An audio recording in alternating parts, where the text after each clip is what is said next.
ہی آخر رلا ہی دیتی، پھر چاہے ہم اپنے ماں باپ کے کتنے ہی لاڈلے کیوں نہ۔ وسیم بھائی یہ کوٹ ہے اشفاق احمد، تو یہیں سے آغاز کرتے ہیں آج کی بات کا کہ ڈو یو تھنک کہ زندگی واقعی اتنی مشکل؟ بالکل، اصل میں دنیا کی سب سے جو غیر یقینی چیز ہے نا وہ زندگی ہے، اور سب سے یقینی چیز موت ہے۔ تو زندگی میں نا وہ ارادے ٹوٹتے ہیں اور آہستہ آہستہ غم آتے ہیں، اور آپ کو پتہ چلتا ہے کہ ٹھہرنا مشکل ہی ہے، لیکن جو اللہ کے ساتھ رجوع کر لیتے ہیں ان کو یہ بات سمجھ لگتی ہے کہ جانا تو ہم نے ہے، لیکن جانے سے پہلے کچھ کام تو کرنے ہیں نا۔ تو وہ جو کام میں مصروف عمل، ابھی ہم بات کر رہے تھے کہ جو اللہ کے کام کر رہا ہے، جو مصروف ہے، تو پھر وہ ان چیزوں کو اپنے اوپر، اس غم کو اپنے اوپر حاوی نہیں ہونے دیتا۔ حضرت واصف رحمۃ اللہ ایک شعر پڑھا کرتے تھے کہ غم بھی گزشتنی ہے، خوشی بھی گزشتنی، کر غم کو اختیار کے گزرے تو غم نہ ہو۔ تو یعنی کہ غم کو قبول کرنا ہے، اس کو ریڈ کرنا ہے، اور اس میں نا بڑا لیسن ہے۔ صحیح بات۔ تو یہ اللہ تعالیٰ ہماری برداشت، سب سے بڑی قوت برداشت ہے۔ بالکل صحیح۔ تو ہماری یہ برداشت بڑھانے کے لیے اللہ تعالیٰ غم بھیجتا ہے، اور آہستہ آہستہ صبر کے ذریعے، نماز کے ذریعے انسان جو ہے نا اس مشکل سے نکل آتا ہے، کیونکہ اللہ کا وعدہ ہے کہ ہر سختی کے ساتھ آسانی ہے، تو سختی کے بعد آسانی ہے۔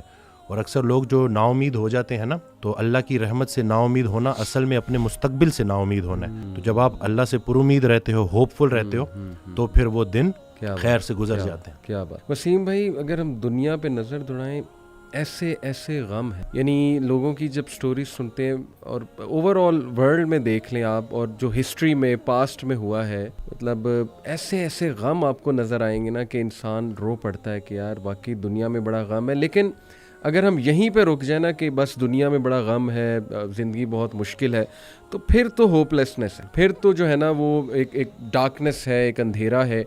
دیٹس وائی آئی سے ٹو پیپل کہ دیکھو جو ایتھیزم ہے وہ یہیں پہ رک جاتا ہے۔ بالکل، وہ کہتا ہے کہ بس we are all here and we are doomed, اور بس ٹھیک ہے، سفرنگ بھی ہے، کیوس بھی ہے، ڈارکنیس بھی ہے، اب کیا کر سکتے ہیں۔ بٹ جب تک اسلام ہمارے پاس ہے نا وسیم بھائی، دیکھیں اللہ سبحانہ وتعالیٰ نے پہلے ہی ہمیں بتا دیا، جیسے آپ نے کہا نا ایکسیپٹنس، اللہ نے ہمیں ایکسیپٹنس دلائی ہے کہ دیکھو اس کو ایکسیپٹ کرو کہ یہ دنیا ایک مشکل کی جگہ ہوگی، یہاں تمہیں مشقت کرنی ہوگی، اسٹرگل کرنی ہوگی، وی ول ٹیسٹ یو، ہم دیکھیں گے تم میں سے کون ایمان والا ہے، کبھی بھوک سے، کبھی خوف سے، کبھی خوف کا انفیکٹ ذکر ہے کہ خوف سے ٹیسٹ کریں گے۔ آئی تھنک انگزائٹی میں خوف کا ایلیمنٹ کافی جو ہے وہ حاوی ہوتا ہے۔ پھر لاس آف لائف سے تمہیں ٹیسٹ کریں گے، لاس آف فروٹ سے تمہیں ٹیسٹ کریں گے، لیکن وہ بشر الصابرین۔ اور دیکھیں اللہ نے پورا طریقہ بتایا ہے کہ دیکھو نا امید نہیں ہونا ہے، اگر یہ پرابلمز آ جاتے ہیں تو پھر اللہ طریقہ بھی بتا رہا ہے کہ تم نے ہوپ کیسے پکڑنا ہے۔ جیسے آپ نے کہا کہ نماز ہے، پھر صبر ہے، تو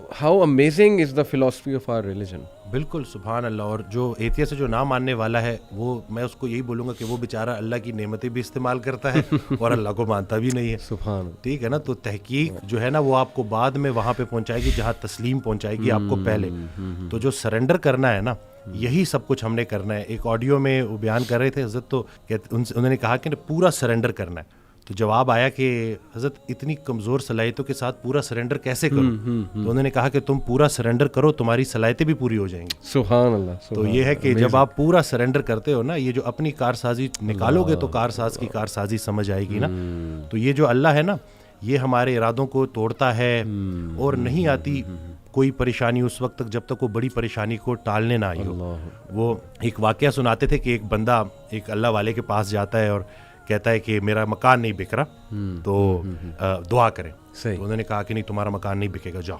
تو وہ بڑا پریشان ہوتا ہے، پھر دوبارہ جاتا ہے، کہتا ہے کہ آپ دعا کریں، کہتے چلو میں دعا کر دیتا ہوں، وہ مکان بک جاتا ہے۔ تو وہ اس اللہ والے کے پاس جاتا ہے اور اس سے پوچھتا ہے کہ آپ جب میں پہلی دفعہ آیا تو آپ نے کہا کہ مکان نہیں بکے گا، اور جب دوسری دفعہ آیا تو آپ نے کہا کہ بک جائے گا۔ تو کہتے ہیں کہ پہلی دفعہ جب تم آئے تھے تمہارا ماتھا روشن لگ رہا تھا، تمہارے ماتھے پہ خوش قسمتی کے آثار تھے۔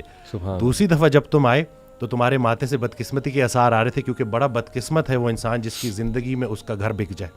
تو جو چیز تم اپنے لیے پسند کر رہے ہو، جس چیز پہ تم جشن منا رہے ہو، وہ اصل میں تمہارے استغفر اللہ کا مقام ہے، جس کو تم الحمدللہ کہہ رہے ہو۔ انسان جو ہے نا وہ جلد باز ہے، وہ کہتا ہے کہ بس میرے اللہ کو اپنے مطابق چلانا چاہتا ہے۔ صحیح بات۔ اور اللہ نے ہمارے لیے کتنی خیر رکھی ہوئی ہے، کتنی آسانی رکھی ہوئی ہے، ہمیں خوش کرنے کے لیے اللہ کے پاس اتنا کچھ ہے، لیکن ہم جلد بازی میں اور نا امیدی میں اس سے محروم ہو جاتے ہیں۔ اور شیطان جو ہے نا وہ ہماری رگوں میں خون کی طرح دوڑتا ہے۔